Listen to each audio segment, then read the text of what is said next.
Assalamualaikum warahmatullahi wabarakatuh. Perkenalkan, nama saya Fadila Fujianti dari Prodi Ilmu Komunikasi. Saya mahasiswa semester 1 di Universitas Indonesia Membangun. Oke, untuk kali ini aku bakal sedikit bahas tentang resesi yang katanya itu bakal ada di tahun 2023. Kalian sebelumnya pernah dengar gak sih apa itu resesi gitu?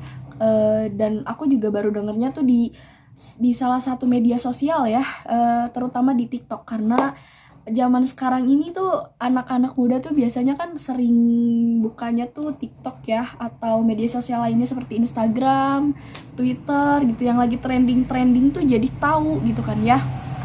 Nah, jadi sebenarnya resesi itu apa sih gitu kan ya? Oke, sekarang kita kenalin dulu nih resesi itu apa sebenarnya.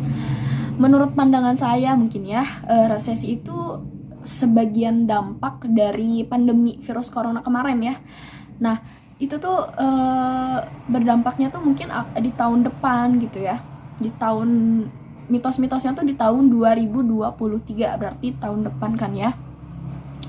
Nah, sejumlah negara itu mengalami resesi ekonomi gitu. Jadi ada kekurangan ekonomi di tahun depan karena dampak yang setahun lalu kemarin, yaitu pandemi virus corona gitu. Beberapa artikel yang saya baca, selama resesi, orang-orang di tahun yang akan datang itu akan kehilangan pekerjaan, dan juga perusahaan itu akan output mengalami keturunan, penjualannya pun akan mengalami keturunan gitu.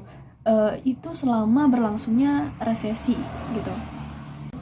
Oke, kita ambil contohnya deh ya. Semisalnya ketika nanti investasi di masa resesi itu tuh bakal anjlok. Kenapa? Karena maka secara otomatis gitu ya, secara otomatis perusahaan manapun itu akan mengurangi lapangan pekerjaan, atau karyawan-karyawan pun bisa nantinya tuh di PHK gitu ya.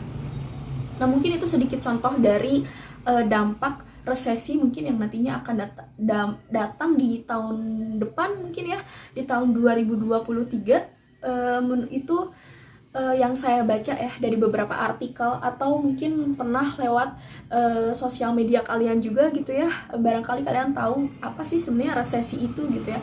Kalian boleh bisa cari tahu apa sebenarnya resesi itu.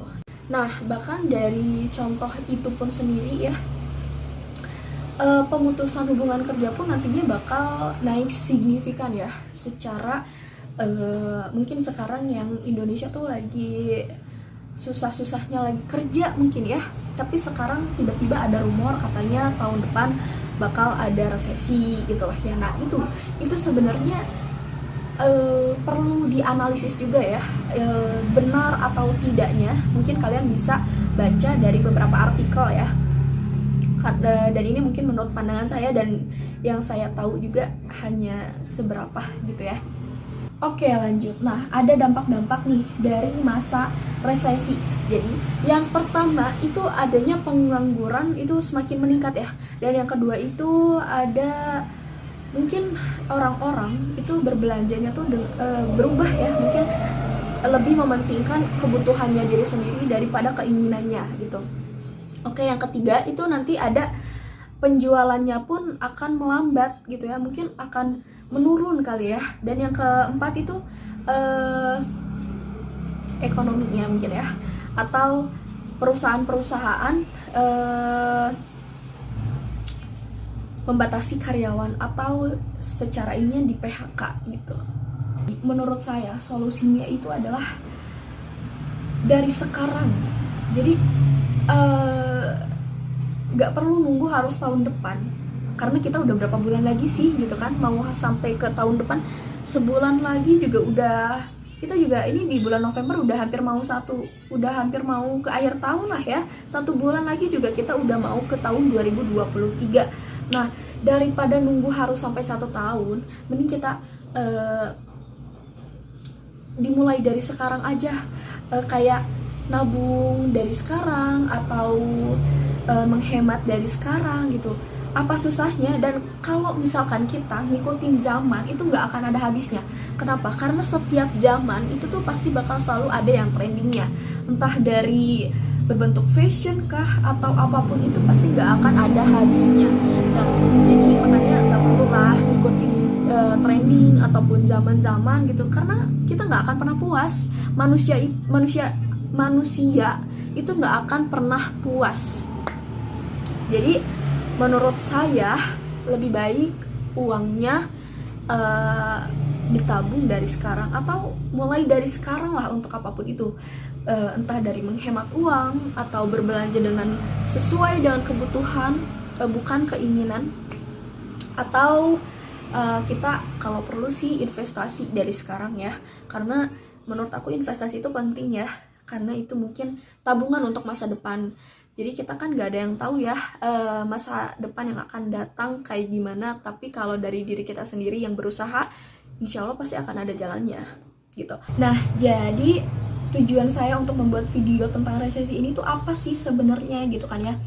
Oke, mungkin pemahaman saya juga masih belum luas ya tentang resesi. Masih banyak artikel yang mungkin belum saya baca tentang resesi itu apa sebenarnya, dan itu mitos atau hanya menakut-nakuti saja atau bagaimanapun, itu saya tidak tahu ya selebihnya. Tapi ini secara pandangan saya, secara yang saya dapat, informasi yang telah saya baca, dan saya hanya menyampaikan gitu kan ya, supaya saya juga bisa lebih melakukan kegiatan yang nantinya berguna untuk saya di masa depan yang akan datang gitu kan ya, seperti menghemat lah contohnya gitu kan ya. Nah, saya memberi contoh gitu kepada kalian yang nonton dari masa-masa resesi tersebut gitu ya, dari contoh-contoh terkecil dulu lah ya, semisalnya menghemat ataupun membeli keperluan yang sesuai dengan kebutuhannya saja gitu. Baik, terima kasih. Cukup segitu aja video dari saya. Mohon maaf apabila ada kesalahan kata atau penjelasan kata untuk menyampaikan suatu kalimat yang mungkin kalian kurang paham. Terima kasih. Assalamualaikum.